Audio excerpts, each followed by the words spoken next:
Muy buenas tardes a todos y bienvenidos a la cuarta edición de Todo Telecos, el podcast del COID. Hoy estamos en la sede del COID, estamos en Madrid y vamos a hablar de autoconsumo con dos personas referentes en el sector. Por un lado tenemos a Luis Miguel Chapinal, secretario técnico del COID, que además tiene una trayectoria dilatada durante varias décadas en tanto multinacionales como en varios proyectos relacionados con la energía fotovoltaica y con el autoconsumo. Bienvenido, Luis Miguel. Muchas gracias también por abrirnos las puertas de la oficina. Sabéis que está en vuestra casa. Y por otra parte, contamos con una verdadera referencia, incluso un perfil casi histórico dentro del autoconsumo en España. Fernando Monera, muchas gracias por venir. A vosotros. Fernando es fundador de Elexol Solar, que es, le hemos hecho un vistazo antes, es más o menos como el Amazon de la energía fotovoltaica en España, y aparte es el presidente para España de la compañía china MassPower. El tema principal de esta cuarta edición de Todo Teleco va a girar en torno a autoconsumo y sobre todo a la normativa, al Real Decreto recién aprobado. Cualquier pregunta, sugerencia, duda que queráis transmitirnos, solo tenéis que comentarlo aquí en los comentarios de Facebook y nosotros trasladaremos en la medida de lo posible a nuestros invitados todas vuestras preguntas. A mí me gustaría comenzar preguntando, como no podría ser de otra forma, sobre esta nueva normativa. ¿Qué cambios, qué modificaciones trae respecto a la legislación que había anterior? No sé quién quiere comenzar. Fernando. Bueno, el Real Decreto 900-2015, que salió después de 4 años de discusiones con el gobierno del Partido Popular, que se oponía totalmente a este tipo de aplicaciones, pues se publicó en esa fecha. Recuerdo que el sector dijo, hombre, ya tenemos un Real Decreto de autoconsumo, esto fue en octubre, y aún no había llegado enero, ya hubo mucha comunicación de lo mal que estaba hecho. No tenía sentido. Tanto en lo que se refiere a la parte técnica y aplicación del autoconsumo solar, como en las cláusulas de registro y legalización de estas instalaciones. O sea que ni por la parte técnica ni por la parte administrativa tenía ningún sentido. Bueno, estamos hablando de enero del 2016, estamos ahora en octubre del 2018, y ha costado 2 años de muchas discusiones que se publicara la semana pasada, el día 5, básicamente la modificación de un Real Decreto que todo el mundo sabía que no tenía sentido. Exacto. Y fue así porque, haciendo un poquito de historia, recordar que aquí en España, pues Fernando, desde el año 1972, fue pionero en introducir la energía solar fotovoltaica aquí en España, a través de la empresa Sitre en aquellos días. Y bueno, todo esto ha ido evolucionando pues en el país del sol, ¿no? Porque nosotros aquí tenemos la suerte de tener el sol y disfrutarlo tanto para el ocio como en este caso para la energía solar. Aquí en España, en el año 71, 72, se montó el Instituto de Energía Solar, que hasta el día de hoy es una referencia a nivel internacional en todo lo que es el desarrollo e investigación de energía solar, y digamos que en el año 2007, 2006, 2007, 2008 fue cuando vino el boom de la fotovoltaica.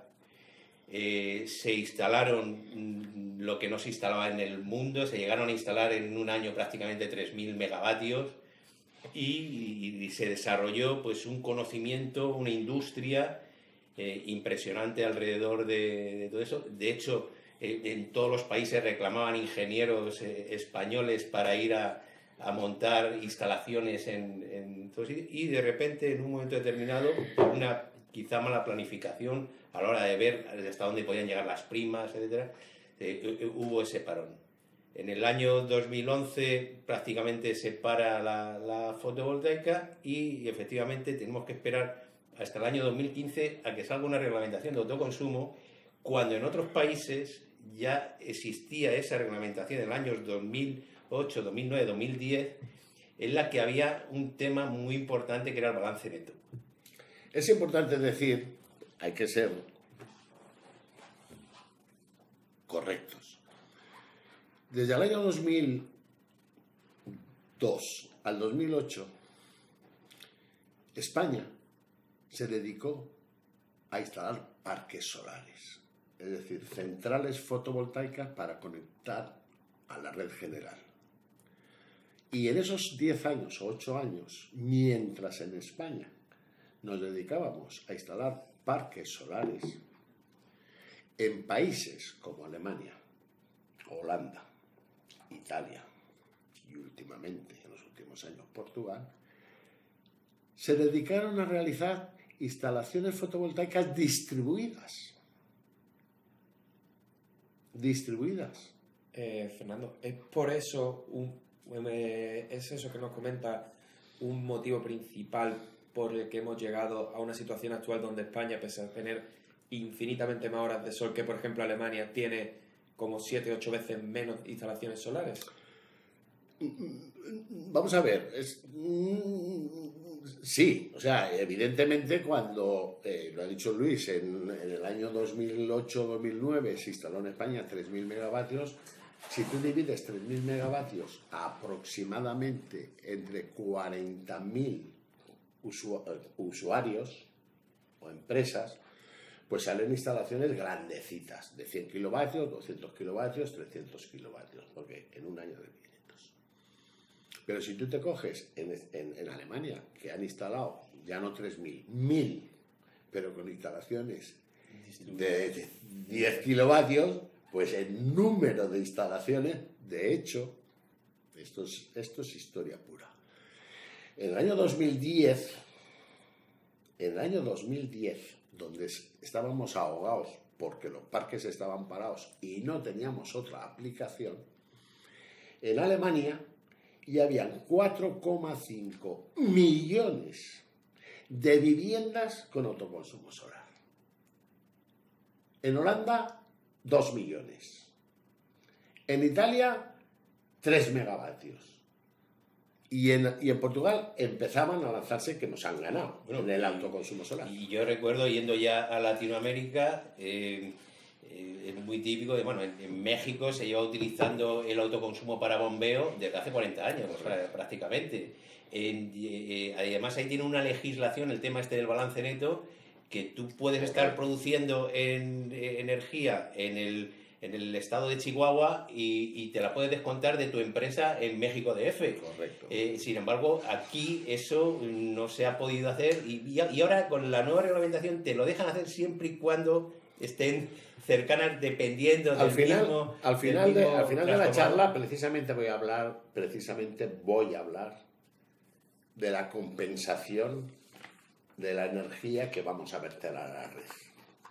Eso. Que es el balance. Al final, porque tan lejos como el día 9 se presentó en el Congreso una proposición de ley, lo presentó el PSOE, ya, porque el Real Decreto del 5 de octubre pone un título: se acepta el balance neto y la retribución por la energía vertida a la red, que se tramitará posteriormente. Pero ya el día 9, el PSOE se ha presentado en el Congreso y dice, vamos a hablar de cómo se va a compensar Sí, el balance neto, porque... el balance neto. Hay una pregunta que nos hace nuestro compañero José Manuel Martínez.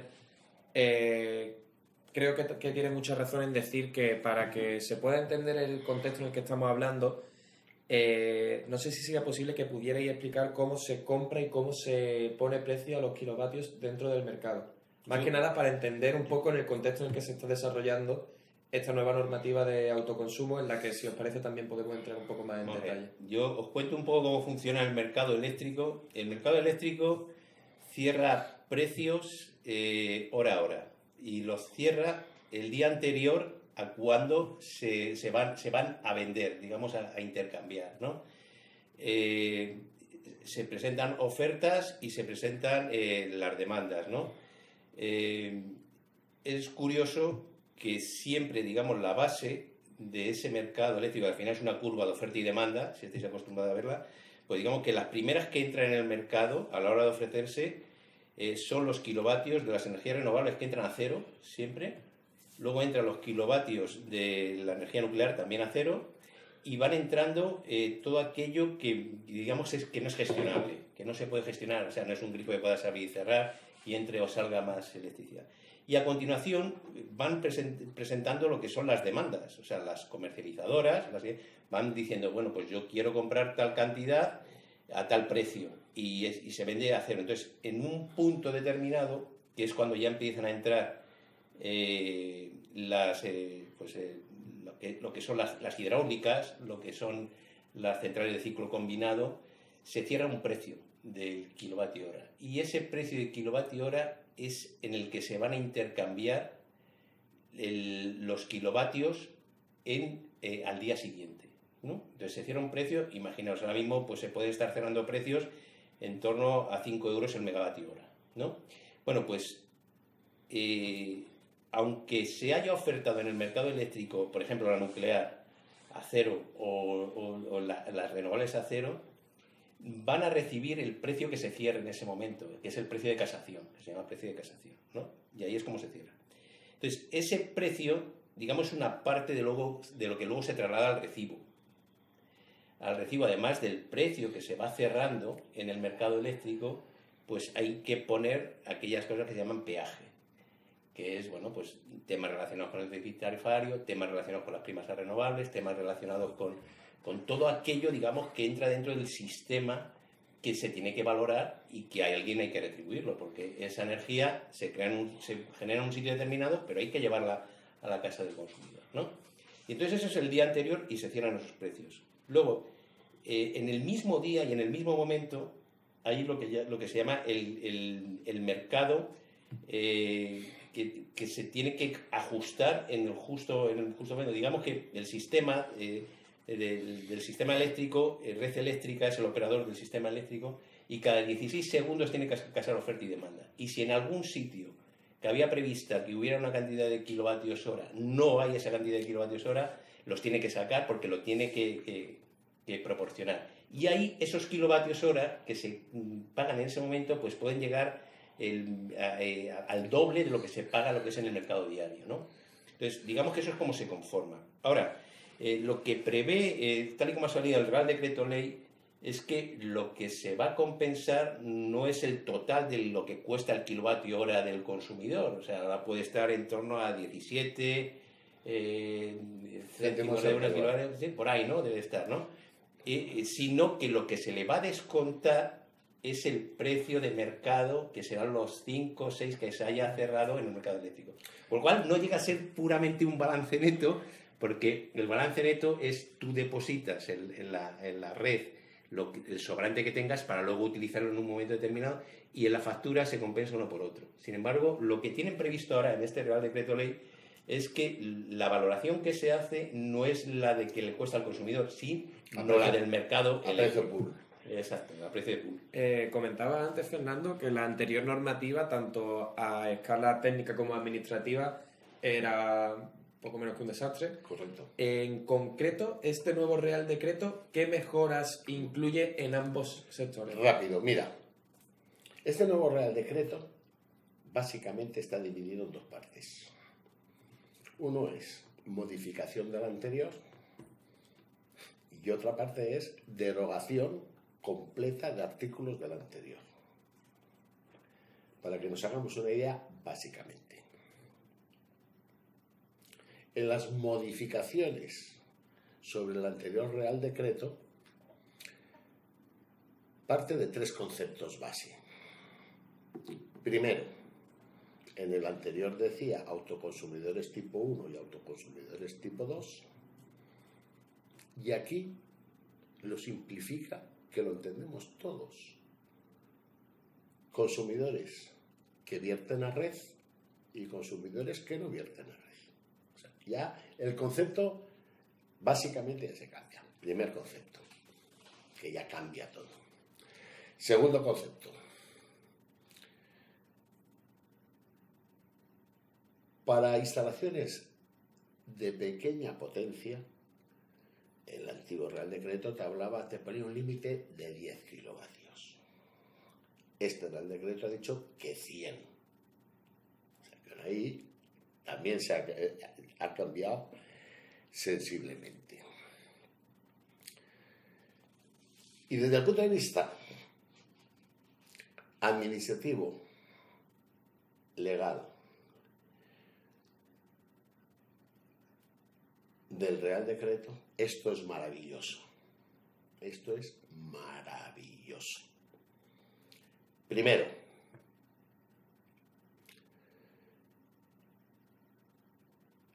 no tiene impuesto al sol. Antes tenía un impuesto al sol para instalaciones grandes que nunca se ha cobrado, pero estaba escrito y eso ya ha desaparecido. Pero lo más importante, en el 90% de las instalaciones de autoconsumo que a partir de hoy se haga, bueno, una vez aprobado en el Parlamento, convalidado en el Congreso, que falta, que eso también decirlo, falta convalidar el Real Decreto Ley, que fue publicado el día 5, falta convalidar que hay que cumplir con el procedimiento legal del Real Decreto Ley. Entonces, en el 90% de las instalaciones de autoconsumo que se hagan inferior a 100 kilovatios, a partir de ese momento, es que las compañías eléctricas no intervienen. Es que no hay que llamar a las compañías eléctricas. Tú decides hacer tu instalación, llamas a un profesional, te lo hace y te pones a ahorrar. Y a las compañías eléctricas no hay que llamarlas. Yo os digo, después del Real Decreto anterior 900, voy a ser sincero, yo he legalizado 2 instalaciones, a través de Iberdrola y otra a través de Endesa. 2. Para ver qué pasa. Con Endesa le pedí la documentación para legalizar una instalación de autoconsumo en Sanlúcar la Mayor, Sevilla, el 27 de enero del 2017. La semana pasada recibí una carta de Endesa que dice, referente a su carta de enero del 2017, le comunicamos que tiene que rellenar estos papeles. La semana pasada. ¿Me explico? El Real Decreto 900 dice que mientras no tengas tú la aprobación de la compañía eléctrica no puedes instalar. Quiere decirse que el hombre, el usuario de Sanlúcar la Mayor, si se tiene que esperar 2 años para ponerse 6 paneles, los kits, Esos kits que tienes 6 paneles y ponerse a rolar al día siguiente, si se tiene que esperar 2 años, eso no tiene sentido. Ese es el Real Decreto 900. Y con Iberdrola, el Leganés. Leganés. Hace más de 2 años que se le hizo aquella instalación y os puedo asegurar que hoy estamos a 14 o 15 de octubre y está sin legalizar. Y desde entonces que le estoy diciendo yo a Iberdrola que legalice. Y que, por cierto, el usuario me presiona a mí para decirme cuándo legalizar. Yo, si la pelota está en el tejado de Iberdrola. Otra de las novedades, cuidado, porque había una multa de hasta 60 millones. Bueno, eso ha desaparecido. Eso ha desaparecido, gracias a Dios. No, pero mira, hay cosas muy bonitas. Por eso yo estoy ilusionado con el tema. Mira, hay cosas muy bonitas. Yo he discutido con el Ministerio. El Real Decreto 900 te obligaba al 100% de las instalaciones a colocar un segundo contador. Está el contador de la compañía eléctrica, pero específicamente te dice, te obligo a poner un segundo contador y además al lado del contador de la distribuidora. Seguir en el razonamiento. Si la base del autoconsumo hasta ahora ha sido para viviendas de uso permanente residenciales, normalmente el contador está en la valla de fuera. Tienes luego un jardincito y entras en tu casa. Pues te obligaban, porque la instalación lo hacen dentro de casa, te obligaban a salir a la calle, poner el contador al lado del de Iberdrola y volver.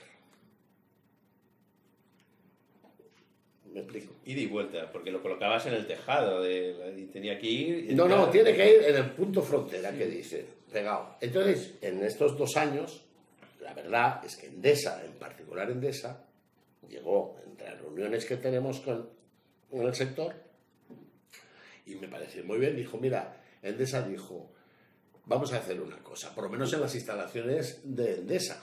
Dice, si sacar el contador y volver cuesta más de 150 euros, que el contador lo pongan donde quiera. Bueno, pero el Real Decreto te especifica en el punto frontera. Diferencia. ¿Qué ha ocurrido ahora? Es que es lo que tú me has preguntado. ¿Qué ha ocurrido ahora? Poner el contador, como yo te he dicho, yo he dado charlas, que poner el contador, levantar el suelo, porque hay que hacer zanja, volver, no sé qué, 1.500 euros. Y en una instalación de autoconsumo de 6 paneles, el precio son 2.000 euros. O sea, le tienes que meter un 60% más al usuario de precio, porque el Ministerio ha dicho que hay que poner un contador en la valla. Dejadme que acabe, que esto es muy bonito. Entonces yo me siento con el Ministerio y digo, te lo voy a explicar. En España hay 5,8 millones de viviendas unifamiliares de uso permanente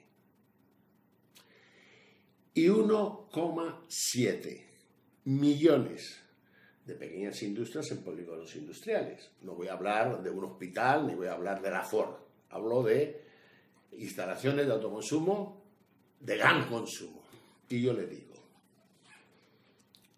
si a los 6 millones o 7 millones de usuarios les tenemos que meter un contador que vale 1.500 euros, nos vamos a gastar 10.000 millones de euros con el contador. Esas han sido mis discusiones. 10.000 millones de euros. Y yo les digo, ¿para qué queréis que pongamos el contador? Esa es la pregunta. Dame una razón por la que hay que poner un contador. Y me dice, no. Me dice el Ministerio, no. Es que queremos saber, porque nos lo pide Bruselas, la potencia de producción, la potencia de producción y la energía generada. Y yo le digo, y claro, para eso, si ponemos un contador, ahí vienen los kilovatios que han generado y se lo pasamos a Bruselas. Y dice, y la potencia instalada, Por eso hay que apuntarse en el registro de instalaciones de autoconsumo, donde yo digo, en España se han instalado 70 megavatios de autoconsumo y se ha generado 4.000 megavatios de energía. Para eso que le he contado. Y entonces yo les digo, vamos a hacerlo mejor. Es que es así. Y es que no es que lo diga, es que ya no hay que poner contador. No, gracias a Dios. No, si todo esto, es que esto no se lo ha inventado la Teresa Rivera de memoria. Eso ha sido a base de explicarle los razonamientos, ha estado siempre lógicos, informando. Claro, entonces yo les digo lo siguiente. Vamos a ver. Para saber la potencia instalada, correcto. Me parece bien que Bruselas quiera saber, del mismo modo que la potencia nuclear y hidráulica y de gas que tenemos, las centrales, lo que hay, que quiere saber cuánta energía solar se ha instalado. Perfecto. Y yo estoy de acuerdo con el registro. O sea, yo hago una instalación de 3 kilovatios o de 30 o de 300 y en algún sitio que aparezca en tal sitio 30 kilovatios, en tal sitio 60. Muy bien, ya lo tenemos. Eso estoy de acuerdo. Pero vamos a hacer una cosa. Vamos a ver. Suponte que sumamos eso, lo que tiene que hacer la administración es sumar eso y decir, sumo, en este año, a través del registro, se han instalado 60 megavatios. Ya tenemos el dato de la instalada. Y digo, vamos a hablar ahora de la energía generada. Y yo les digo, pero vamos a ver. La energía generada no es ni más ni menos que la potencia instalada multiplicada por las horas de sol pico. Y las horas de sol en España están documentadas. Documentadas en tablas. Y entonces tú, para dimensionar. De acuerdo. Entonces tú tienes 100 megavatios y ahora ¿cuánto hemos generado? De acuerdo, en Andalucía tenemos 2.600 horas, en Madrid tenemos 2.000 y en Bilbao tenemos 1.700. Pues el ministerio que razone, que piense y diga una media de 1.900. Muy bien, Fernando, pero ahora vamos a hablar un poco del futuro. No sé si me he explicado. Sí, antes de pasar al futuro, sí, que es un tema muy interesante que nos puede dar a un debate un poco más, digamos, dilatado en el tiempo, nos pregunta Priscila un asunto que también nos lo quería preguntar yo. Y ella opina que con este nuevo marco legislativo se abren nuevas oportunidades para los ingenieros en telecomunicaciones. Exacto. Una visión que Mario Cortés, el decano del COIT, también trasladó el día que se supo el nuevo Real Decreto. Es decir, aparte de ser una normativa que se afronta con optimismo, representa también una oportunidad para los telecos de negocio. Quizás esta pregunta es un poco más para ti, Luis Miguel. ¿En qué ámbitos, de qué manera se pueden beneficiar laboralmente hablando los ingenieros de telecomunicaciones de esta nueva normativa de autoconsumo? Bueno, ahora, tal y como ha comentado Fernando, ahora no hay que comunicar a la eléctrica pues el solicitud de punto de conexión, etc. Entonces, ahora lo que sí, hay una normativa, y esa normativa hay que cumplirla, que en este caso es el Reglamento Electrotécnico de la Tensión. Hay una instrucción técnica complementaria, que es la número 40, donde se especifica cuáles son, qué es lo que tiene que cumplir un generador, ¿no? Entonces, en este caso, simplemente hay que cumplir con lo que dice esa norma. Luego, por otro lado, hay proyectos, hay instalaciones que llegan hasta 10 kilovatios que no necesitan de proyecto. Eso está recogido en la instrucción técnica en la 3 o la 4 del propio reglamento y en ese caso con un boletín de un instalador autorizado se rellena, se hace la instalación y se acabó y ya está instalada y la tiene funcionando al día siguiente. Si es de más de 10 kilovatios se necesita un proyecto. Ese proyecto hay que presentarlo a la Dirección General de Industria de la Comunidad, igual que cualquier otra instalación eléctrica que se vaya a hacer y eso es rápido porque normalmente es muy rápido todo esto y bueno, pues va por allí. Normalmente en estos casos también va la eléctrica, tiene que revisar cómo es la instalación porque hay más que, insisto, es que hay que huir de las eléctricas, pero alguna revisión tendrá que ir a hacer ahí, aunque ahí el que puede aparecer El que puede, que hablo por experiencia, claro, el que puede aparecer, Es lo que llama la OCA, ¿no? correcto, es la Delegación de Industria de la Comunidad. Exacto. Que a mí en mi caso han aparecido más que nada por aprender un poco. Porque cosas nuevas, dice, pues vamos a ver. Pero Sí, pero bueno, pero alguien ya tiene no. que revisar aquello. Correcto. Y bueno, en cualquier caso, para los ingenieros de técnico de telecomunicación, te puedes dar de alta como instalador autorizado, rellenas tu boletín, o puedes hacer un proyecto si es de más de 10 kilovatios, que ahí se abre un mercado hasta 100 kilovatios. Hay muchísima industria, porque ya, digamos que hasta 10 kilovatios es donde está el residencial, y a partir de 10 kilovatios hasta 100 kilovatios hay mucha industria que se va a beneficiar muchísimo de este tipo de instalaciones. Entonces, entiendo que va a haber mucho proyecto entre 10 y 100 kilovatios, gracias a este Real Decreto, mucho proyecto solamente cumpliendo con el Reglamento Electrónico de Baja Tensión y presentando la documentación en la comunidad autónoma. Nosotros aquí desde el colegio iremos informando de todo esto, iremos dando cursos, iremos ayudando, como siempre, desde la Secretaría Técnica a nuestros ingenieros, porque entendemos que hay dos partes. Una parte que es el trabajo, que nosotros siempre estamos dispuestos a hacer, y otra parte la necesidad social de dar un cambio a todo esto y favorecer todo aquello que sea la instalación de las energías renovables. Ahora entramos en el tema que posiblemente me guste más personalmente, que son las tendencias de futuro. Sí. Por ejemplo, hace un par de años estuve entrevistando a Bertrand Piccard, no sé si sabéis quién es, el primer piloto en dar la vuelta al mundo con un avión propulsado por energía solar. Y me acuerdo que estaba con él justo cuando había salido el impuesto al sol, se lo conté, le dije, mira, ¿qué opinas tú de esto que está ocurriendo en España? Y se llevó las manos a la cabeza diciendo, pero si esto va completamente en contra de hacia dónde va el sector de la fotovoltaica de autoconsumo. Y también me dijo que no es seguro, pero que es posible que en un futuro a medio y largo plazo el autoconsumo derive incluso en una vía de negocio para el que lo instala las plantas. Eso es un tema conceptual. Vamos a ver si nos entendemos. Que eso es importante. Yo últimamente es esta semana sobre este Real Decreto. Hay que tener cuidado. No nos desviemos del concepto del autoconsumo. Evidentemente. Pero el autoconsumo no es ni más ni menos. Yo produzco mi propia energía. Entonces, ese es el concepto básico. Por eso no voy a desarrollar mucho más el tema. No confundamos eso a decir, coño, si me pagan los kilovatios que vendo a la red, pues pongo paneles en el tejado y los vendo. Eso ya no es autoconsumo, eso es producción. Entonces vamos a centrar el tema. Pero os voy a decir una cosa muy bonita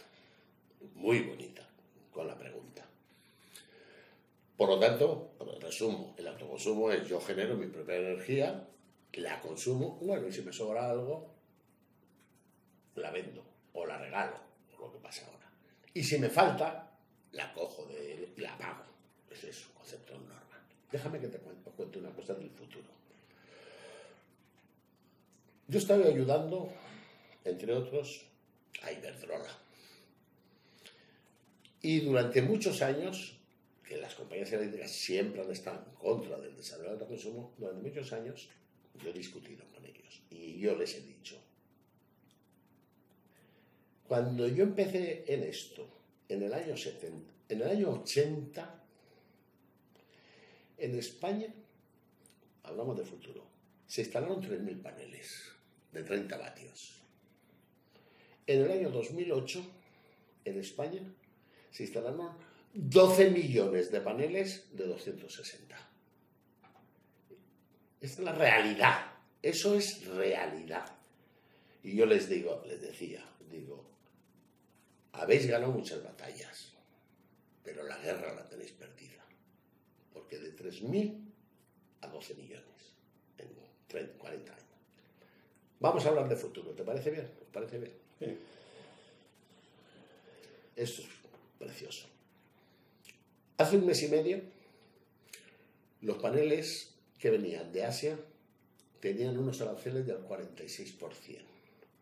Y hace un mes y medio, Bruselas los quitó. significa que desde hace 3 semanas, a nivel mundial, el precio de los paneles ha bajado otro 25%. Historia. Cuando yo empecé con esto, el precio por vatio de panel estaba en $6 el vatio. Un panel de 30 vatios valía $180. $6 el vatio. Hoy está a 0,20. A 0,20. O sea, ha bajado de $6 a 0,20. Y acabo. El futuro. El futuro. Un panel que tiene 2 metros cuadrados, que son 300 vatios, vale 60 euros. 2 metros cuadrados de panel, 60 euros. Y yo os digo, y seguirá bajando, y yo os digo, queda muy poquito tiempo para que las nuevas viviendas, en vez de poner tejas en los tejados, pongan paneles solares. ¿Cuánto tiempo?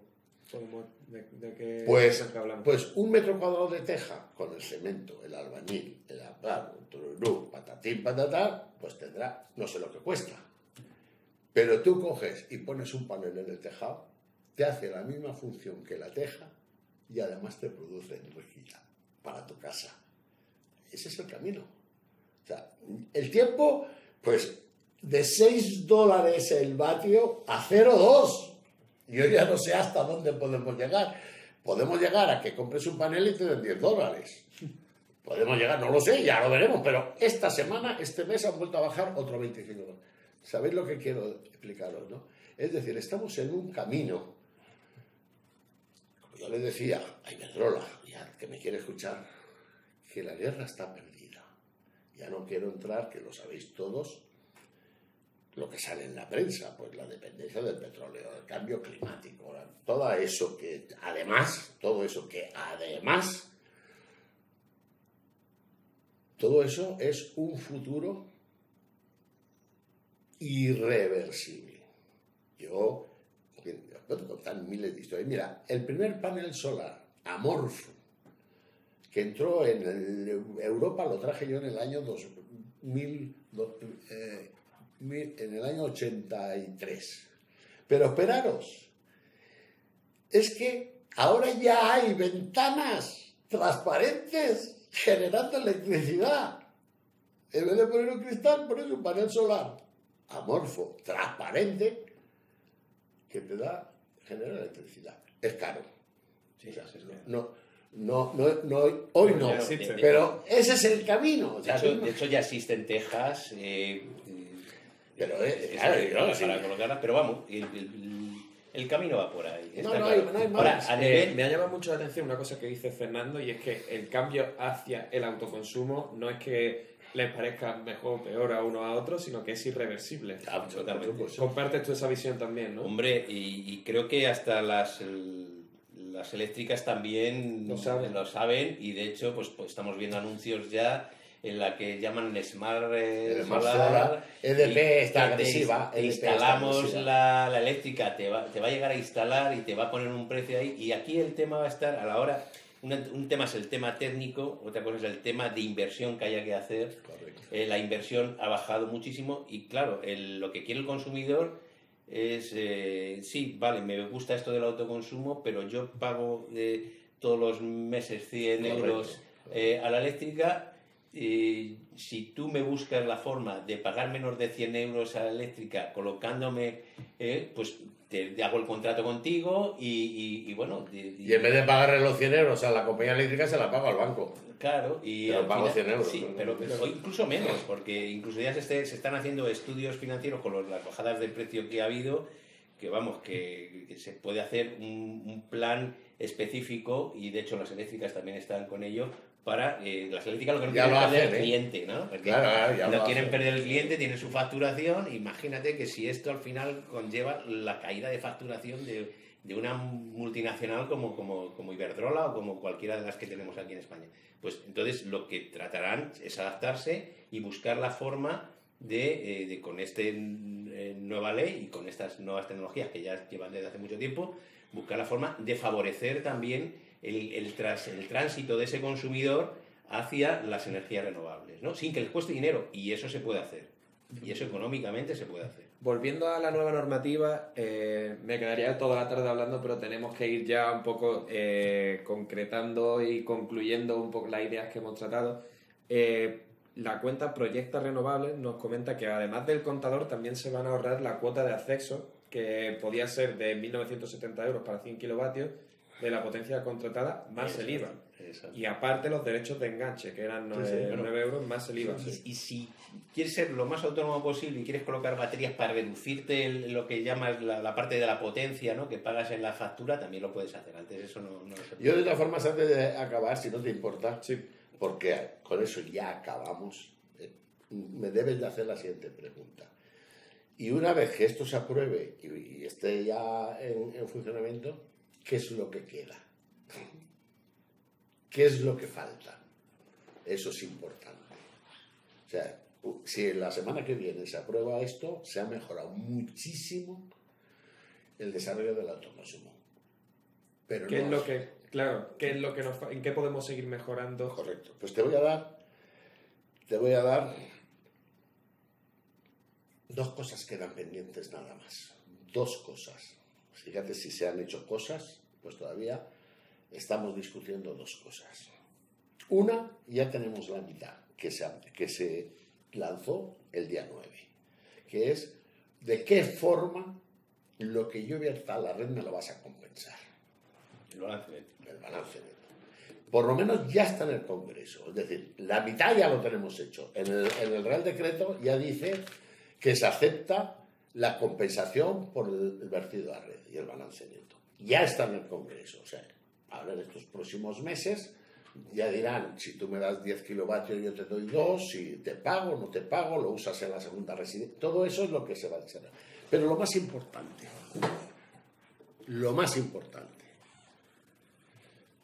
que eso Fernando Monera, desde el año 2010, es mi caballo de batalla. Por mucho autoconsumo que te metas en tu casa, como mucho, lo máximo que te puedes ahorrar es entre el 40 y el 50% de la factura eléctrica. ¿Por qué? Porque en una factura eléctrica, más de la mitad es el término fijo. Y eso es independiente de lo que consumas o de lo que ahorres. El 60% es el término fijo. Yo llevo 10 años. En Holanda, que el sol lo ven en las fotografías, tienen 2 millones de viviendas con autoconsumo. 2 millones. En España, porque no lo he dicho, con autoconsumo podemos tener, bueno, nosotros somos los que más hemos hecho, 10.000. Y en Holanda 2 millones. Y, joder, ¿cómo es posible eso? ¿Sabéis qué término fijo tienen en Holanda? 0. Es decir, y el costo por kilovatio, que tú has dicho más o menos que vale 0,17, lo tienen a 0,34. A ver si me explico. O sea, si es dinero que hay que recoger, se recoge, pero en vez de 0,17, 0,34. De tal forma que el que hoy está pagando una factura seguirá pagando lo mismo. ¿Correcto? Pero el que tiene autoconsumo solar se puede ahorrar el 100%. ¿Entendéis el juego? Y esa es la pelea. Ahora mismo la única forma de poder reducir ese factor por el nuevo Real Decreto es meter baterías, pero eso cuesta dinero. No, el término fijo lo vas a pagar igual. Puedes reducir la cantidad de potencia de kilovatios que tienes en tu contrato, pero a base de meter baterías y dimensionarlas, y eso es caro. Entonces lo ideal es no meter esas baterías, sino efectivamente que se pague realmente el precio que tiene el kilovatio, metiendo todos los conceptos. Y entonces si tú te lo ahorras, pues tú te lo ahorras. Así es, sí señor. Concluimos entonces que esta nueva normativa es ilusionante, mejora con creces lo que había hasta ahora, pero que quedan dos asignaturas pendientes, que es el balance neto y el término fijo. Exacto. Y el balance neto está encarrilado. El término fijo es realmente lo Ese que es el marca la que- diferencia. Yo llevo 10 años hablando con el ministerio y cuando saco el tema, porque es un tema que me obsesiona, ¿sabes lo que me dicen? Fernando, de eso no se habla. Eso es todo lo que he conseguido en el ministerio. De eso no se habla. Pero eso hay que hablarlo. Habrá que hablarlo. Y habrá que seguir adelante. Pues seguramente, es decir, esta normativa puede marcar un poco el camino a que el término fijo entre en el debate público quizás en los próximos 3-4 años. La ministra ya lo ha dicho. Ya lo ha dicho. Ahí hay que meterle mano. Porque el término fijo es una barbaridad y ahí está metido una cantidad de cosas que desmenuzar eso pues va a costar Eso sangre. va a costar. Pero habrá que meterle mano. Hablo del autoconsumo, no de política. Es que no es lo mismo que yo me gaste 100 pavos al mes en electricidad y poniéndome autoconsumo me ahorre 100 pavos que me ahorre 50. Así. Eso significa que la amortización de la inversión la doblo. En vez de 6 años o 7 años me tengo que ir a 13 o 14 años. Con 13 o 14 años de amortización, hablo a nivel residencial, pues reduce mucho el mercado. Porque como había dicho antes Luis, o sea, me tengo que gastar 5.000 pavos para recuperarlos en 15 años. No entiende que a partir de los 15 años ya todo es gratis. Solo sé que tengo que gastarme 5.000 euros y los voy a recuperar en la 15 factura años. en 15. No lo mismo que si fueran en 6, esto sería la locura. Sí, señor. Fernando y Luis Miguel, tenemos que dejarlo aquí. Os quería dar las gracias en primer lugar por estar aquí, en segundo lugar por todo el conocimiento que hemos compartido en esta tarde, que yo creo que ha sido de una utilidad extrema para nuestros colegiados y para todos los espectadores en nuestro canal de Facebook. Concluimos que esta nueva normativa de autoconsumo, pese a que se deja una asignatura pendiente que es el término fijo, es una normativa que por un lado reduce significativamente el papeleo, lo cual siempre es positivo, que por otro lado elimina peajes y que por otro lado incluso redefine el concepto de autoconsumo hacia lo que comentaba antes Fernando, el consumo para uno mismo. Claro. Una normativa que por otro lado, como hemos tratado, abre un abanico de oportunidades laborales considerables para los ingenieros de telecomunicaciones y que esperamos que salga adelante en el Parlamento en las próximas semanas. Muy bien. Muchas gracias a todos por estar aquí con nosotros en este cuarto programa de Todo Telecos. Volveremos el mes que viene con otro tema de actualidad. Este vídeo se puede también escuchar por iVoox en caso de que prefiráis los podcasts por radio y estará subido a YouTube en cuestión de días. Muchas gracias y buena tarde. Muchas gracias a vosotros.